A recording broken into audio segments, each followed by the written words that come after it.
The Bretton Woods Agreement, signed in July 1944, was a landmark event in the history of international finance and economic cooperation. This accord, established by representatives from 44 allied nations, aimed to create a framework for international monetary stability and economic growth following the devastation of World War II. The agreement was named after the Bretton Woods Conference, held at the Mount Washington Hotel in Bretton Woods, New Hampshire, where the negotiations took place. At its core, the Bretton Woods Agreement sought to establish a stable and cooperative international monetary system. The primary goals were to avoid the competitive devaluations that had characterized the interwar period, promote international trade and investment, and rebuild war-torn economies. To achieve these objectives, the agreement introduced several key institutions and mechanisms that shaped the global economic landscape for decades. One of the central features of the Bretton Woods Agreement was the establishment of a system of fixed exchange rates. Under this system, each participating country agreed to peg its currency to the US dollar, which in turn was convertible into gold at a fixed rate of $35 per ounce. This created a stable exchange rate system, where currencies had predictable values relative to each other, reducing the uncertainties and risks associated with international trade and investment. The US dollar's central role in the Bretton Woods system was a reflection of the United States' economic dominance at the end of World War II. With its industrial capacity intact and its economy relatively unscathed by the war, the US emerged as the world's leading economic power. By anchoring the global monetary system to the dollar, the agreement effectively positioned the US as the guarantor of international monetary stability. This arrangement benefited the US, as it enjoyed significant influence over global economic affairs and could effectively manage its monetary policy with considerable flexibility. To oversee and facilitate the functioning of the new international monetary system, the Bretton Woods Agreement established two major institutions, the International Monetary Fund (IMF) and the International Bank for Reconstruction and Development (IBRD), which later became part of the World Bank Group. The IMF was created to promote international monetary cooperation and provide financial assistance to countries facing balance of payments problems. Member countries contributed to a pool of financial resources, which the IMF could lend to countries in need to stabilize their currencies and support economic adjustments. The IMF also monitored exchange rates and provided policy advice to member countries, helping to ensure the stability and smooth functioning of the global monetary system. The IBRD, on the other hand, was established to facilitate post-war reconstruction and development. Its primary function was to provide long-term loans and grants to countries for rebuilding infrastructure, promoting economic development, and reducing poverty. The IBRD played a crucial role in financing major reconstruction projects in Europe and Japan, contributing to their rapid economic recovery in the post-war period. The Bretton Woods Agreement also emphasized the importance of free trade and the reduction of trade barriers. The General Agreement on Tariffs and Trade (GATT), which was negotiated alongside the Bretton Woods Agreement, aimed to promote international trade by reducing tariffs and other trade barriers. GATT provided a framework for multilateral trade negotiations and dispute resolution, fostering an open and rules-based international trading system. Despite its ambitious goals and initial successes, the Bretton Woods system faced several challenges and limitations over time. One of the fundamental problems was the inherent tension between maintaining fixed exchange rates and allowing countries the flexibility to pursue independent monetary policies.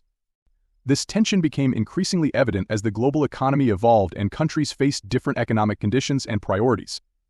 The fixed exchange rate system required countries to maintain currency values within narrow bands, which often necessitated interventions in foreign exchange markets and adjustments in domestic economic policies. However, this constraint limited the ability of countries to respond effectively to economic shocks, such as changes in commodity prices or shifts in capital flows. As a result, countries sometimes faced difficult choices between maintaining fixed exchange rates and addressing domestic economic needs. Another significant challenge to the Bretton Woods system was the growing imbalance between the US dollar and other currencies. The US dollar's role as the anchor currency meant that the US had to maintain large gold reserves to support the dollar's convertibility into gold. However, as the global economy expanded and the demand for dollars increased, the US faced mounting pressure on its gold reserves. This situation, known as the Triffin dilemma, highlighted the inherent instability of a system where one country's currency served as the global reserve currency. Throughout the 1960s, the US struggled to maintain the dollar's gold convertibility while financing its domestic and international obligations, including the costs of the Vietnam War and the Great Society programs. This led to a growing imbalance between the supply of dollars and the US gold reserves, undermining confidence in the dollar's value. By the early 1970s, the Bretton Woods system was under severe strain.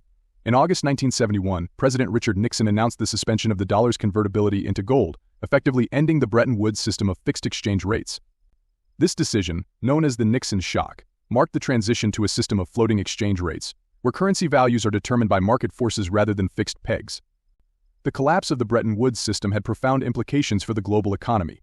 While the transition to floating exchange rates introduced greater flexibility in monetary policy, it also led to increased exchange rate volatility and uncertainty. countries had to navigate the challenges of managing their currencies in a more dynamic and competitive international environment. Despite the collapse of the fixed exchange rate system, the institutions established by the Bretton Woods Agreement, the IMF, and the World Bank continued to play crucial roles in the global economic order. The IMF adapted to the new environment by providing financial assistance and policy advice to countries facing economic crises and balance of payments problems.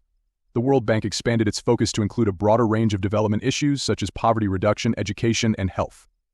In the decades following the end of the Bretton Woods system, the global economy experienced significant changes, including the rise of emerging markets, increased financial globalization, and the integration of global supply chains. These developments brought new opportunities and challenges, highlighting the continued importance of international economic cooperation and institutions like the IMF and the World Bank. The legacy of the Bretton Woods Agreement extends beyond its initial goals and the institutions it created. The principles of international monetary stability, economic cooperation, and free trade that underpinned the agreement remain central to the global economic system. The Bretton Woods Conference demonstrated the potential for countries to work together to address common economic challenges and build a more stable and prosperous world. In conclusion, the Bretton Woods Agreement was a pivotal moment in the history of international finance and economic cooperation. By establishing a system of fixed exchange rates, creating the IMF and the World Bank, and promoting free trade, the agreement laid the foundation for post-war economic recovery and growth. Despite its eventual collapse, the principles and institutions of the Bretton Woods Agreement continue to shape the global economic order, reflecting the enduring importance of international collaboration in addressing economic challenges.